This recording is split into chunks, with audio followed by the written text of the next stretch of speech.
A lo largo del año, los acontecimientos meteorológicos marcan el ritmo de nuestra existencia. El invierno trae sus tormentas y con ellas las preocupaciones de los meteorólogos. ¿En qué costas golpearán? ¿Qué riesgos supondrán para las poblaciones que encuentren en su camino?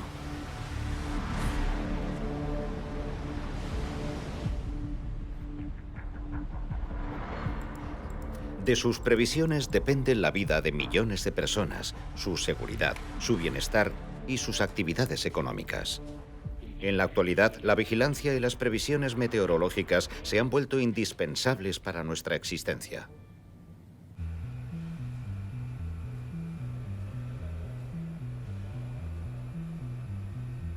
Pero, ¿cómo predecir el tiempo? Durante mucho tiempo los mecanismos que gobernaban el clima eran esquivos. Hasta la llegada de un gran invento: los satélites. El lanzamiento en la década de 1990 de los dos primeros satélites de la serie METOP iba a transformar esta ciencia al permitir observar nuestro planeta desde el espacio. Una revolución. Antes de estos satélites, solo teníamos satélites geoestacionarios que estaban a 36.000 kilómetros de altitud. Con los METOP giramos alrededor de la Tierra, así que la vemos entera, incluidos los polos, y están 840 kilómetros más bajos, con lo que sus fotografías son más precisas. Para el tercer lanzamiento se ha trasladado al METOP hasta Kourou, en la Guayana Francesa, desde donde debe ser lanzado al espacio en un cohete Soyuz. Todos los que han participado en su diseño y fabricación se han reunido en Darmstadt, Alemania, para asistir al lanzamiento. Los asuntos del espacio jamás son fáciles y un lanzamiento nunca es algo intrascendente. Puede pasar cualquier cosa, de lo mejor a lo peor. Tenemos que estar preparados para todo. Los lanzamientos de satélite son momentos muy especiales. En la sala de control de EUMETSAT se palpa la tensión y el nerviosismo de los técnicos que pronto sacarán provecho del METOP. En noches como esta siempre tengo presente una frase inspiradora de Alan Shepard, que fue el primer americano que viajó al espacio. Dijo: querido Dios, no dejes que la fastidie. No la fastidies.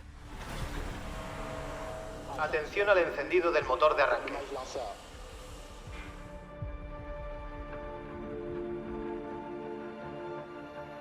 Top H0 menos 20 segundos.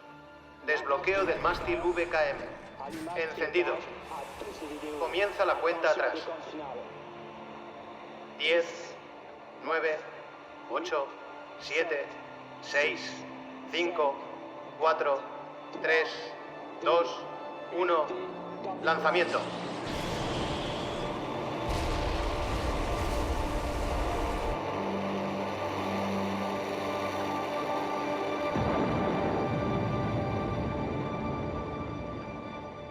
Es fantástica toda la tecnología que hay detrás del lanzamiento de un satélite. Y los principales beneficiarios somos nosotros, que recibimos los datos.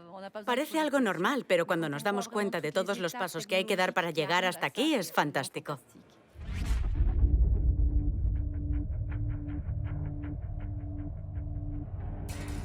En la actualidad, el 80% de los datos utilizados por los expertos en previsión meteorológica proceden de los satélites. Pero esos instrumentos que observan solo una pequeña parte de la Tierra mientras se desplazan son todavía demasiado escasos. Solo 16 satélites meteorológicos giran alrededor de nuestro planeta y unos 60 satélites de investigación envían también información a los centros de predicciones.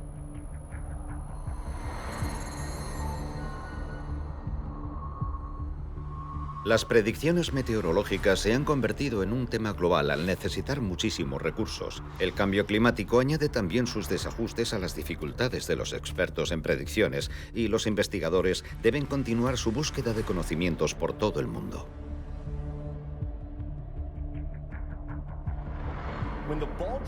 Times Square está cubierta de nieve y las temperaturas han caído a 15 bajo cero. Jamás había sentido tanto frío como en estos últimos días. Desde hace varios años, las olas de frío afectan con frecuencia a los Estados Unidos, Europa o Japón. ¿cuál es el origen de estos sucesos? Según algunos científicos, el hecho de que el Ártico se esté calentando podría ser el responsable de esta alteración.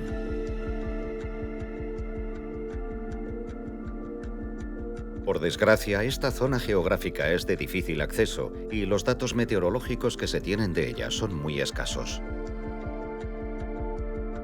Los meteorólogos se han dado cuenta de que para mejorar esas previsiones es necesario mejorar la presencia de esta región en sus modelos. Se ha puesto en marcha una ambiciosa aventura científica que cubre desde Islandia hasta Groenlandia.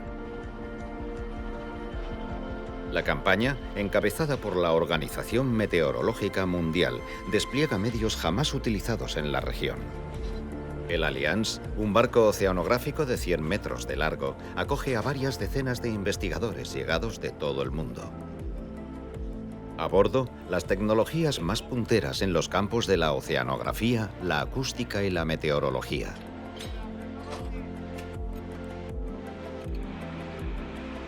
La British Antarctic Survey ha desplazado para esta misión en Islandia al Alfa Zulu, un avión diseñado para volar en zonas polares. Puede medir los vientos y sus turbulencias, la temperatura del mar, las partículas presentes en las nubes y los rayos solares que atraviesan la atmósfera.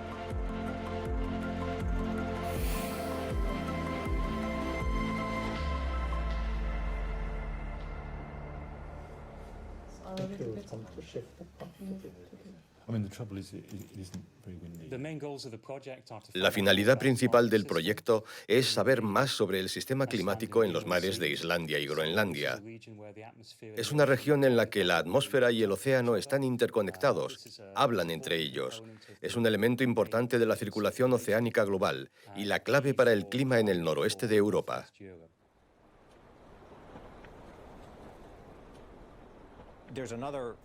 Hay otro aspecto muy importante en esto, y es mejorar nuestra capacidad de hacer previsiones meteorológicas. Como sabrá, el Ártico está cambiando de forma radical, y además de manera muy rápida.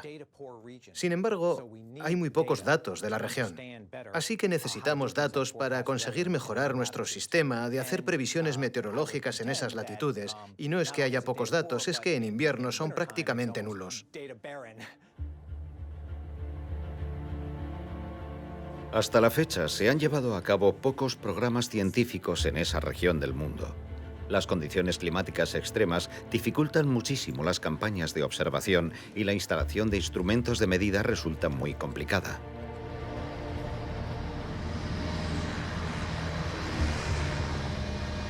Robert Picard e Ian Renfrew han tenido que esperar 8 años para poner en marcha el proyecto y poder zarpar.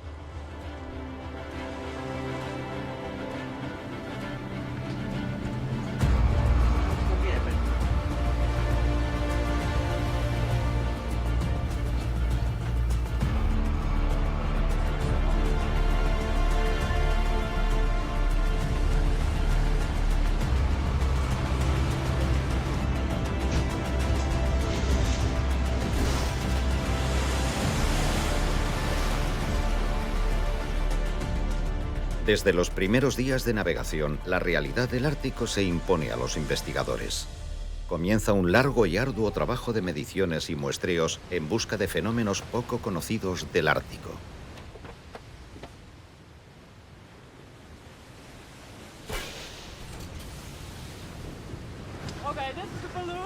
Preparad el globo. El viento va en aquella dirección. Vamos a abrir y a sacarlo. Se lo damos a Chris y que sea él quien lo suelte. ¡Sube, sube, sube, sube, sube! ¡Por los pelos! Se ha desarrollado equipamiento nuevo específico para los meteorólogos. Se lanza por primera vez al agua un prototipo de dron submarino. Debe describir las corrientes marinas que encuentre entre la superficie del océano y los 1000 metros de profundidad, datos que jamás habían sido recogidos.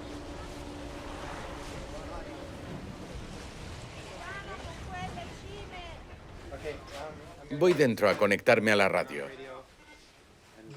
Me avisas cuando esté listo, ¿vale?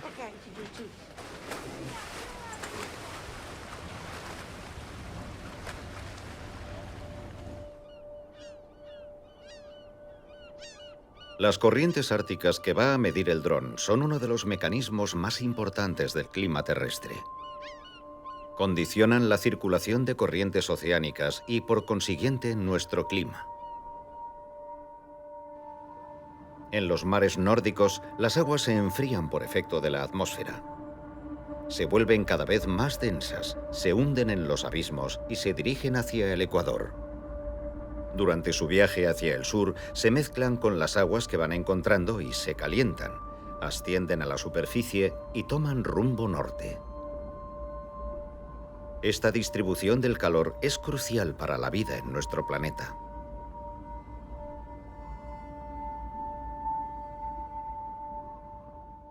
Este programa estudia uno de los aspectos de este gran bucle giratorio.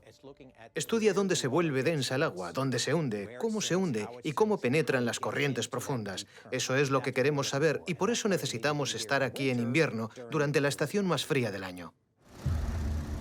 Durante más de 2 meses, el Alliance y el Alpha Zulu, el barco y el avión de investigación, van a medir los cambios de temperatura que se produzcan desde las profundidades del océano hasta las capas más altas de la atmósfera.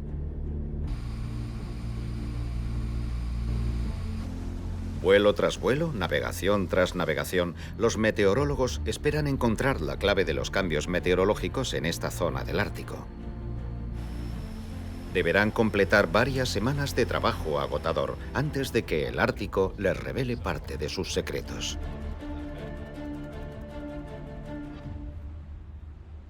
Mientras sobre el terreno los investigadores meteorológicos actúan como nuevos exploradores, los especialistas en previsión meteorológica desarrollan instrumentos que les son esenciales y sin los que no podría realizarse previsión alguna.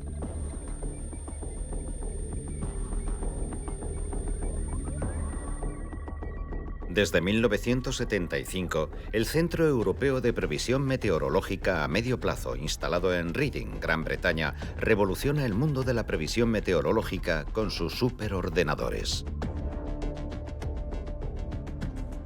Aquí hay unos 20 armarios, 2 grupos de 10 armarios. En cada armario tenemos 200 nodos de cálculo por armario. En total, 130.000 procesadores por granja de ordenadores. Así que utilizamos un sistema de 260.000 procesadores.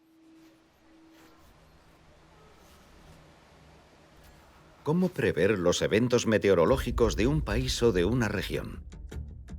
Para saberlo, los meteorólogos de Reading dividen el globo terrestre como una naranja.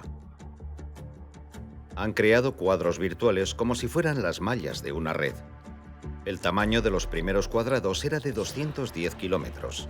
Algunos años después pasaron a medir 125 kilómetros, luego 62 kilómetros. La atmósfera también se ha seccionado en columnas y capas horizontales como los pisos de un rascacielos. Cuanto más se afina el trabajo de división geográfica, mayor es la precisión de los modelos matemáticos y mayor la precisión de la previsión para cada una de estas pequeñas zonas de la Tierra.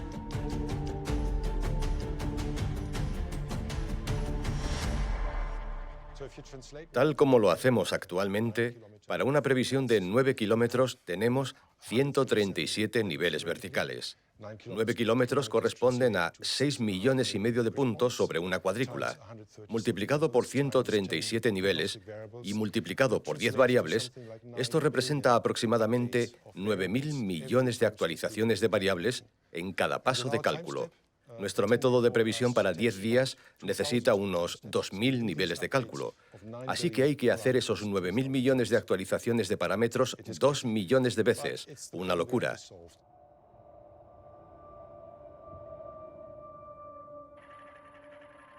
Los ordenadores son en la actualidad uno de los principales aliados de los investigadores. Sus miles de millones de cálculos permiten cuantificar mejor las interacciones entre la Tierra, la atmósfera y los océanos.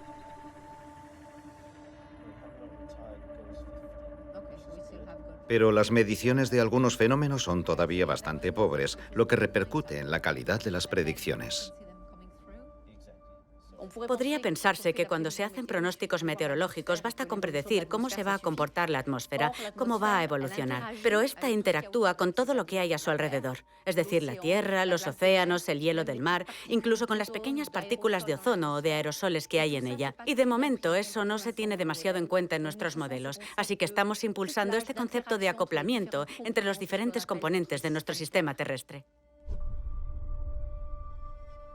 Las nubes, por ejemplo, son uno de los fenómenos más difíciles de comprender. Forman parte de nuestra vida cotidiana, pero son una de las principales fuentes de incertidumbre en los modelos de previsiones meteorológicas.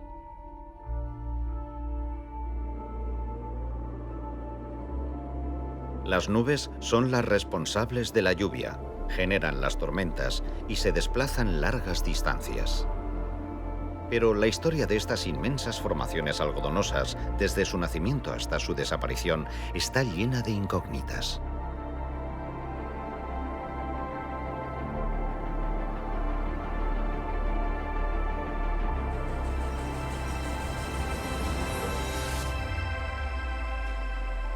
En uno de los laboratorios de Météo France en Toulouse, un equipo desarrolla nuevos láseres. Son capaces, por ejemplo, de contar el número de gotas de lluvia de una nube, de detectar su volumen o su concentración.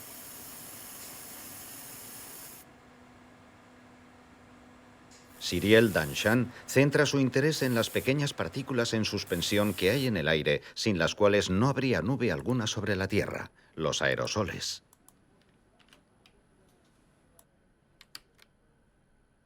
Todo gira en torno a estas pequeñas partículas de unas cuantas micras y a veces de algunos milímetros que permiten que el vapor de agua se transforme en gotas.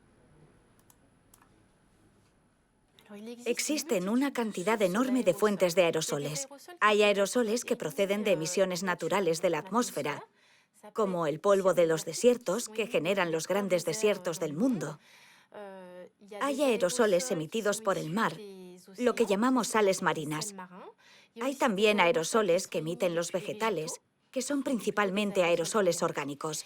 Y hay otro tipo de aerosoles que son los emitidos por la actividad humana.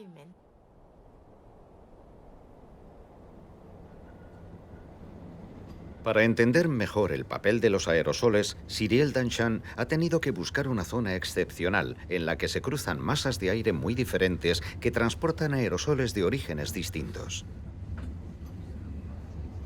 Para su trabajo, ha colocado una trampa para aerosoles en los Pirineos a más de 3.800 metros de altitud en la cumbre del Pic du Midi.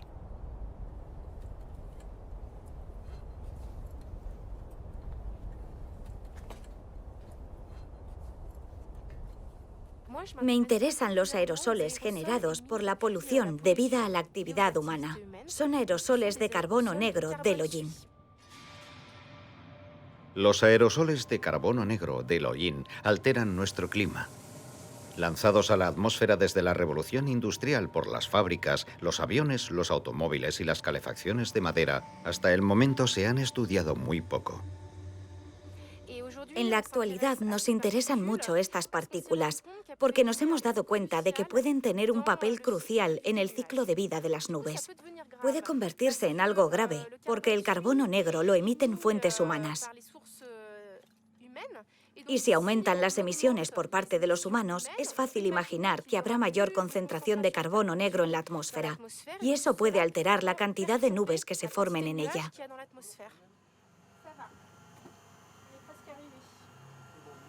Pero eso no es todo. Estos aerosoles tienen un segundo efecto sobre las nubes. Pueden absorber rayos solares y calentar la atmósfera. Ese aumento de la temperatura provoca la evaporación de las gotas de las nubes. Por lo tanto, el carbono negro, debido a su capacidad de absorción, va a modificar la temperatura de la atmósfera y a tener un papel crucial en el fin de la vida de una nube, al provocar que se disipe.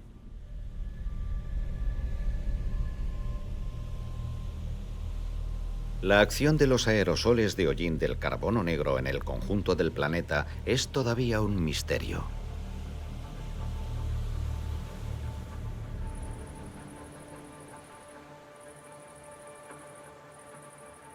En determinadas estaciones, las nubes pueden causar catástrofes. Su desarrollo a finales de verano va con frecuencia acompañado de tormentas eléctricas. Sus efectos, a menudo difíciles de prever, son a veces dramáticos.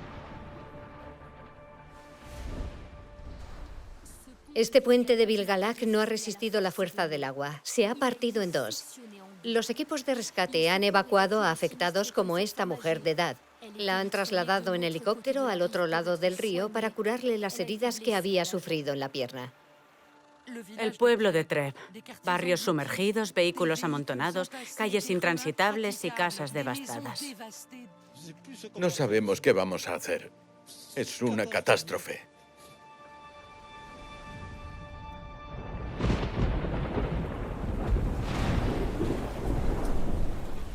¿Por qué no nos han avisado a tiempo?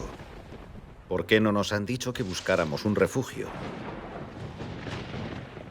En el mundo, millones de personas viven en zonas inundables y están a merced de las tormentas y las crecidas devastadoras. Las tormentas se han convertido en un tema de gran importancia para los meteorólogos.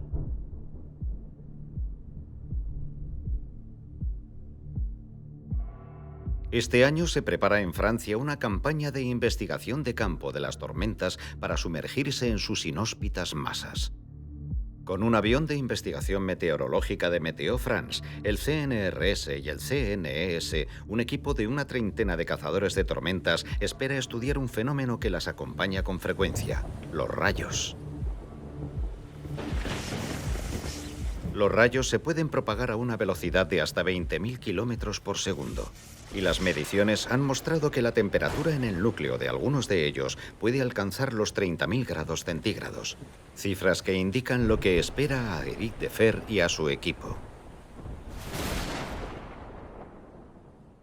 Queremos comprender cómo se forman las tormentas y cómo se forman los rayos. Más específicamente, cómo se activan, cómo se propagan, por qué se propagan a distancias tan grandes. Otro objetivo es observar cómo se pueden integrar los datos de los rayos en los modelos numéricos de predicción del tiempo y así mejorar las predicciones para el día siguiente y los posteriores. La llegada de episodios tormentosos al Mediterráneo es la señal que esperaban los cazadores de tormentas. Comienzan las operaciones que preceden al despegue del avión de investigación.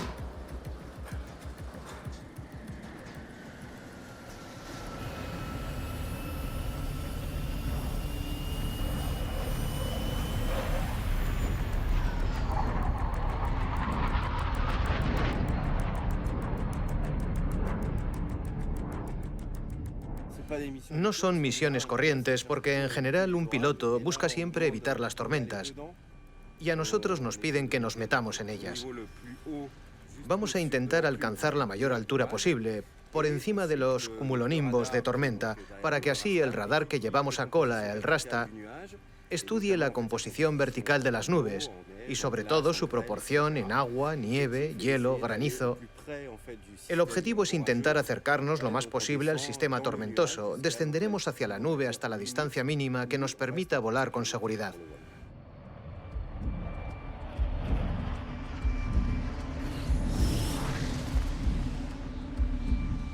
Durante 5 horas, el avión y su equipo científico atraviesan las nubes dirigiéndose al núcleo de la tormenta y registrando, gracias a los instrumentos instalados a bordo, los campos eléctricos que acompañan a la liberación de cada rayo.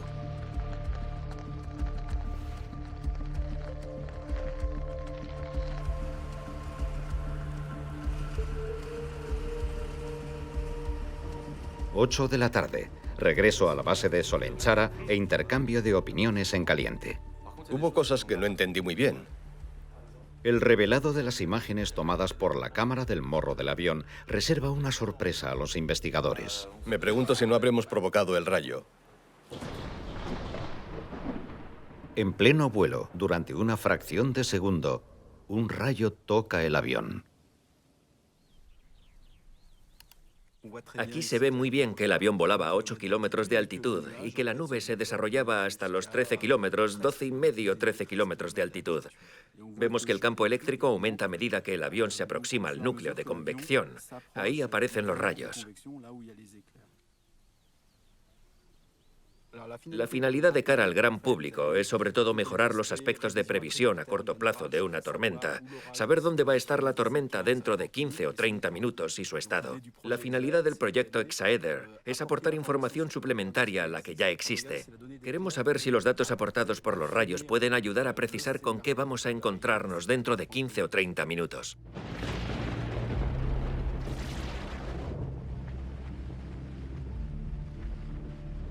Dentro de algunos años y gracias a los rayos, los meteorólogos esperan poder conocer el lugar y la potencia con la que va a ocurrir una tormenta no solamente media hora antes, sino un día antes de que ocurra.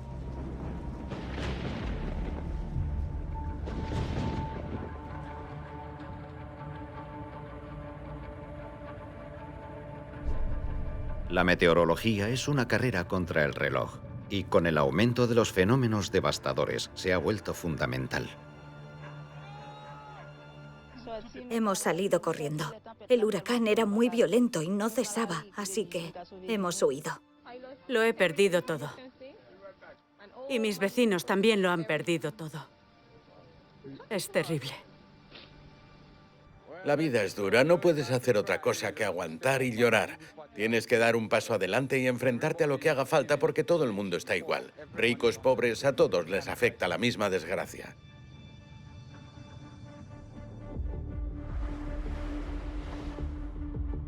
Cada vez que ocurre una catástrofe se plantean las mismas preguntas. ¿Cómo predecir con exactitud la trayectoria de un huracán y su intensidad? Estos fenómenos ocurren prácticamente todos los años. Desde que se instaló en Martinica, el meteorólogo Jean-Noël Degrasse ha visto todos los años una decena de ciclones tropicales moverse por el sur del Atlántico. Junto a sus colegas, estudia las condiciones de su formación a lo largo del continente africano. Cuando la temperatura del océano rebasa los 28 grados y se acumula humedad, estos fenómenos de vórtice a veces se convierten en ciclones.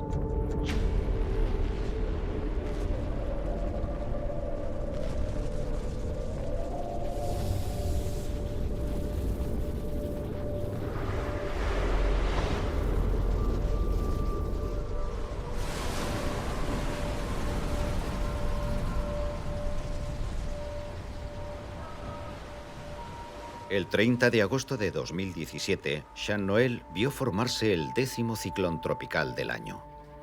Irma tenía todas las características de un gran huracán.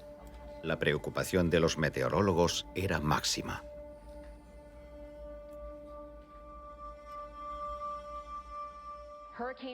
Huracán Irma, intensificación rápida. Huracán de categoría 2. Se trata de una tormenta muy peligrosa que puede afectar al Caribe, las Antillas, Puerto Rico, República Dominicana y posiblemente a la costa este y Golfo de México o Florida. Por eso debemos estar muy atentos. 7 días antes de su llegada al Arco de las Antillas, el Centro Europeo de Previsiones Meteorológicas de Reading, la Oficina Nacional de Administración Oceánica y Atmosférica de Estados Unidos y Meteo France confirmaron que Irma se desarrollaba a una escala enorme. En aquel momento la pregunta era, ¿va a seguir aumentando de intensidad? Según nuestra base de datos, desde 1950, ningún huracán de categoría 5 había alcanzado a una isla de las Pequeñas Antillas. Así que emitimos el siguiente mensaje. No queremos ser catastrofistas, pero estamos sin duda frente a algo excepcional.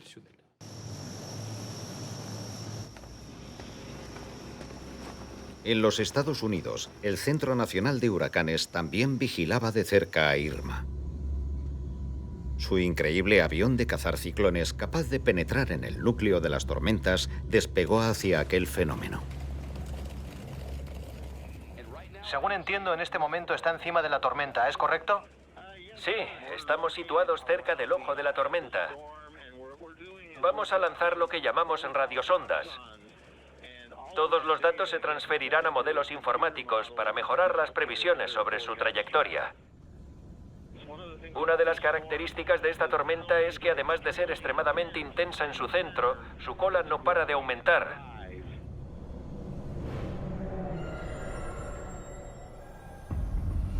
A comienzos de septiembre, tal como habían previsto los meteorólogos, el diámetro de Irma alcanzó la enorme cifra de 500 kilómetros.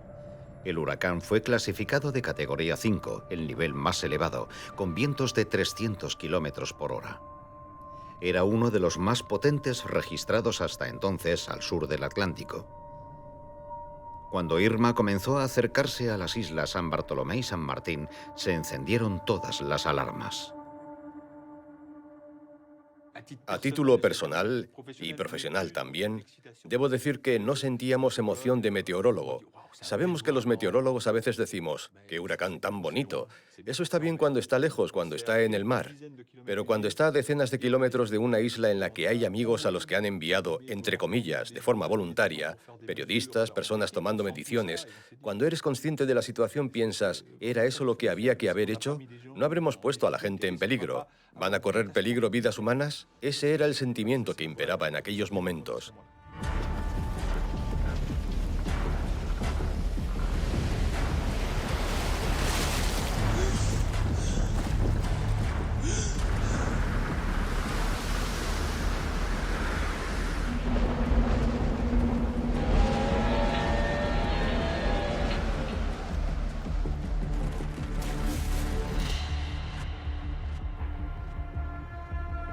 Pese a la exactitud de las previsiones dadas por los modelos meteorológicos, las consecuencias del paso de Irma fueron catastróficas.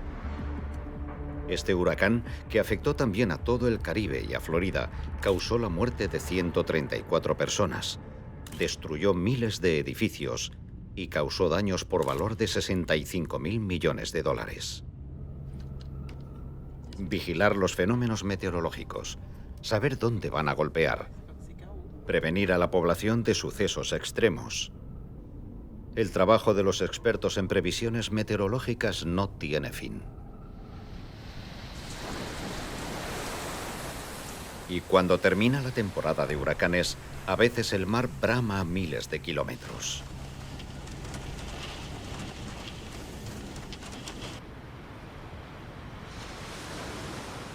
Cuando el viento, las corrientes y las mareas se unen, las olas atacan las costas oceánicas y se llevan con ellas a hombres, vehículos y árboles, y provocan en ocasiones el retroceso del litoral.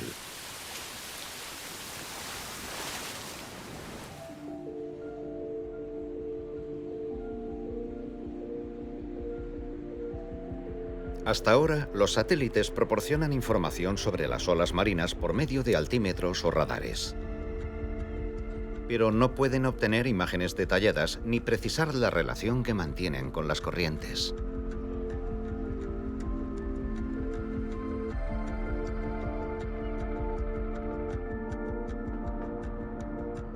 Aquí Brest, adelante Thalía, informe. Buenos días, aquí Thalía. Salimos de Brest para hacer trabajos en el mar de Iruás. 12 personas a bordo, 3 metros de calado. Pido su consentimiento. En Bretaña, 2 aviones de Meteo France y del CNRS, más un barco de la flota oceanográfica francesa, el Thalía, se han puesto a trabajar para conocer mejor estos fenómenos oceánicos.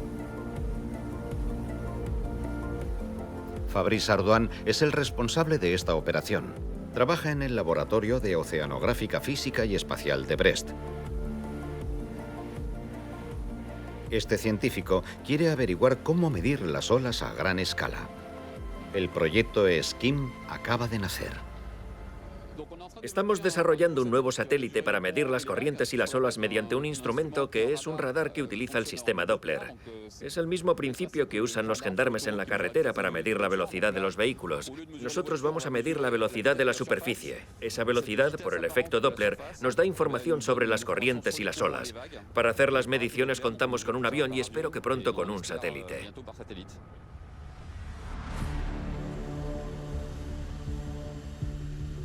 Antes de lanzar un satélite provisto de un radar, hay que demostrar que funciona. La idea es instalar uno a bordo de un avión y comparar las mediciones tomadas en vuelo con las que tome el Thalía en el mar. Salimos en 5 minutos, recorremos la zona frente a la costa 1 hora y cuarto. Luego acudiremos a Ouessant para sincronizar con las boyas. Están en posición para desplegarlas a mediodía como estaba previsto.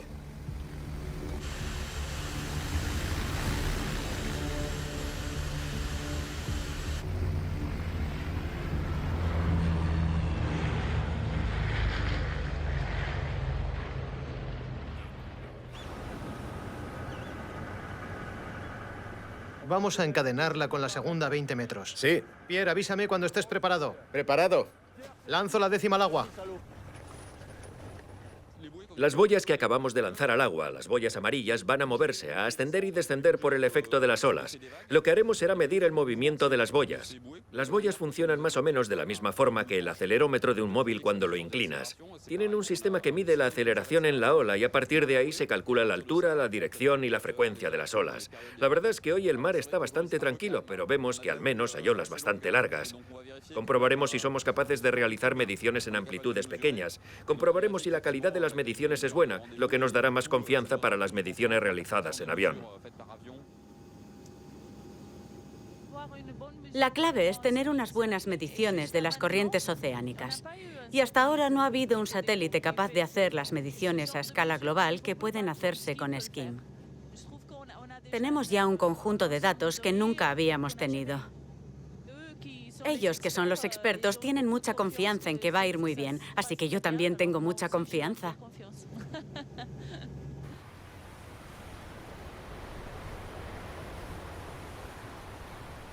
Gracias a SKIM, Fabrice y su equipo van a poder medir no solo las olas, sino también las corrientes.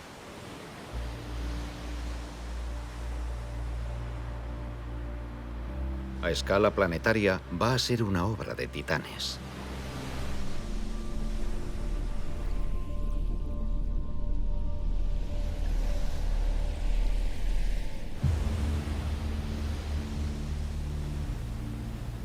Lejos de Brest, en el mar de Islandia, los investigadores del Alliance persiguen también a las corrientes marinas.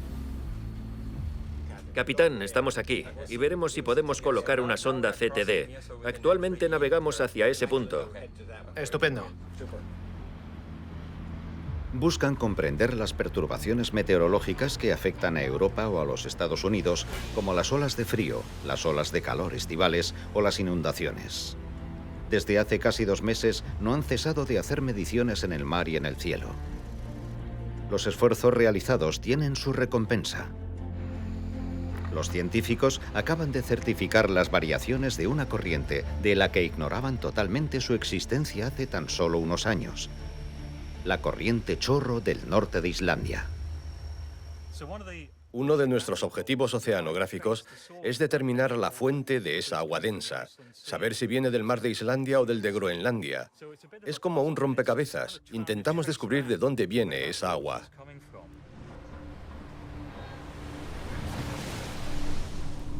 Hasta el momento, en la circulación general de los océanos, los investigadores habían identificado solo una corriente de agua fría en el estrecho de Dinamarca, la corriente que circula a lo largo de las costas orientales de Groenlandia.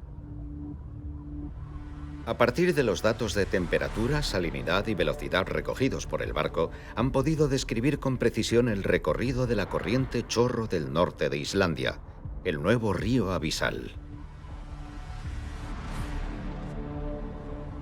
En la actualidad, los investigadores plantean la hipótesis de que el calentamiento del Ártico esté frenando el flujo de esta corriente, lo que cambia la circulación general de los océanos.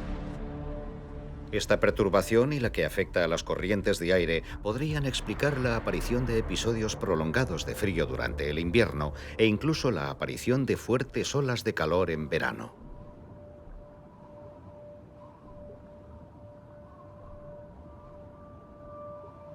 Ir al Ártico, a los desiertos, a la mitad del océano. Atravesar nuestra atmósfera. Comprender con más precisión las nubes, los rayos, las olas y las corrientes. No es fácil completar la ecuación de los sistemas de la Tierra.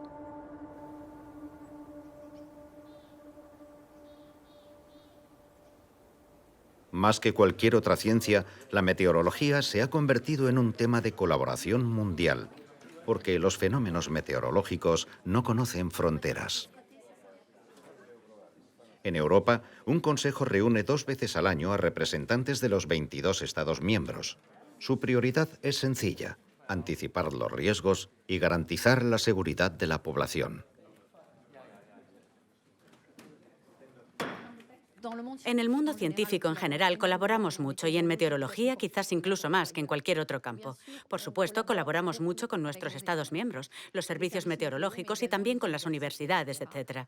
Colaboramos también con organismos de fuera de Europa, con los Estados Unidos, con China, con otros organismos. Nuestras actividades a escala mundial están muy coordinadas.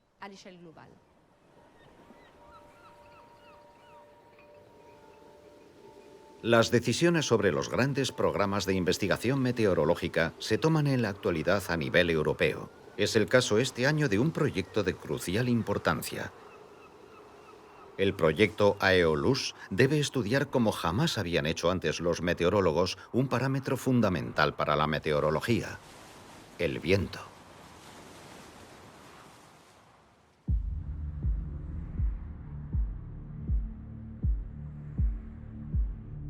En Toulouse, los investigadores han diseñado un satélite capaz de medir el viento en las diferentes capas de la atmósfera en cualquier parte de nuestro planeta.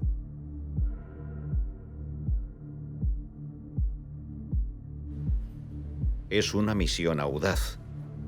Aeolus debe poner en marcha un láser ultravioleta de muy alta energía jamás utilizado hasta ahora en el espacio. Agencias como la NASA han intentado poner a punto sistemas equivalentes sin éxito. Vamos a utilizar dos propiedades del láser. La primera la conocemos muy bien, la frecuencia de emisión del láser.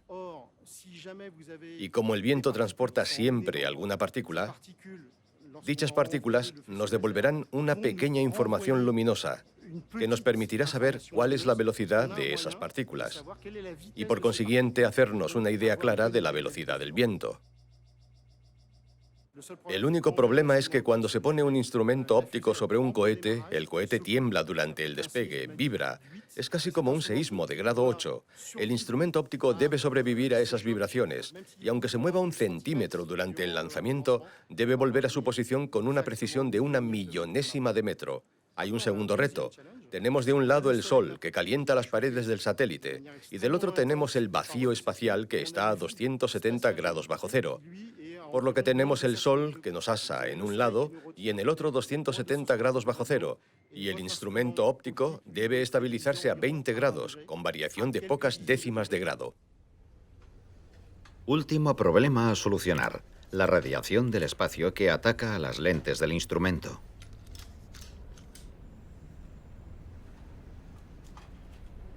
Los científicos han tenido que desarrollar tratamientos especiales para que las lentes del láser soporten la radiación.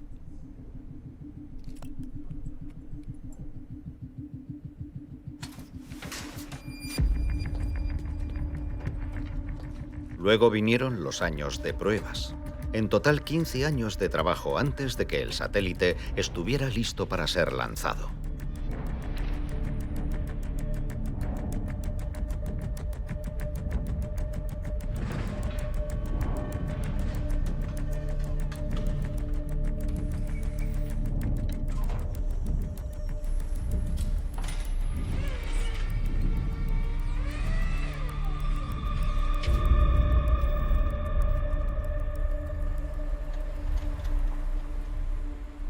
Finales de agosto de 2018, Darmstadt, Alemania. Es un momento excepcional. Todas las agencias espaciales y de meteorología tienen la vista puesta en Kourou, donde va a realizarse el lanzamiento, y en Darmstadt, desde donde se controlará el satélite hasta que entre en órbita. Es un momento de trascendental importancia, porque el lanzamiento puede ser un fracaso, con lo que 20 años de nuestra vida se convertirían en humo, o puede ser un éxito. Es como el nacimiento de un bebé. Ha llegado el momento de cortar el cordón umbilical y dejar que crezca con los científicos. Top H0 menos 4 minutos.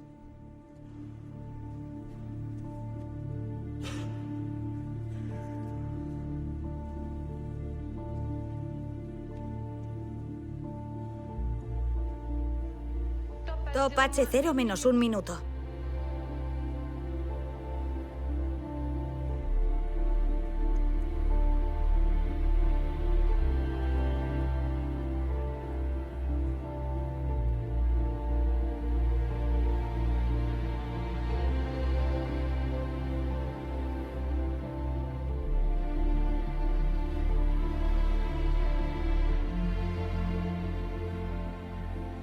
Todo preparado para la cuenta final.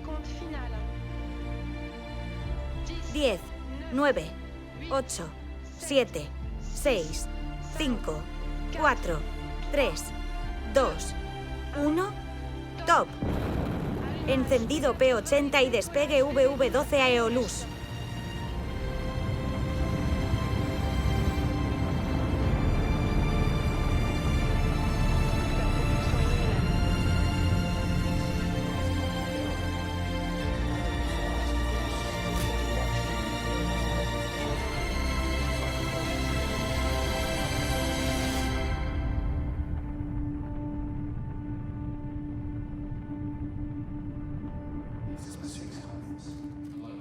Tiene que aguantar.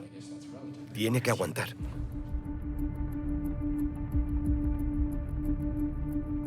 ¿Dará señales de vida el Aeolus? Pocos minutos después de haber abandonado la Tierra, el satélite debe mostrar que puede comunicarse con aquellos que lo han creado.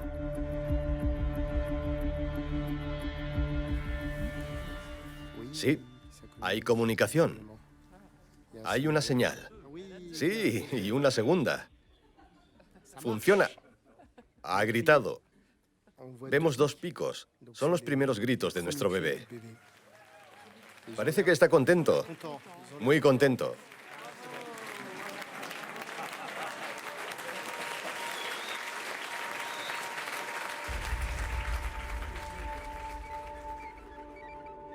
Pronto, los satélites de observación y las estaciones en tierra comenzarán a transmitir millones de datos por segundo. La meteorología del futuro se construye gracias al desarrollo excepcional de medios técnicos, de observaciones y de datos. Esta carrera solo puede ganarse con la informática. Sin embargo, en la actualidad, las limitaciones técnicas impuestas por las leyes de la física aparecen a los ojos de los informáticos como un obstáculo infranqueable.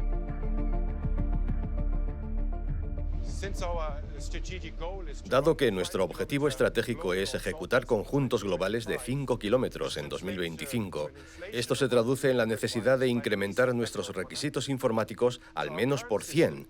Nuestro sistema actual es capaz de gestionar 8 petaflops, es decir, 8 millones de billones de operaciones por segundo. Son muchísimas, pero esa cifra, multiplicada por 100, correspondería a las especificaciones que debemos cumplir en 2025. Es simplemente algo inasequible en lo que respecta a la tecnología informática que tendríamos que comprar y en lo que respecta a la energía eléctrica necesaria para ejecutarlo. Tenemos que cambiar nuestra forma de pensar.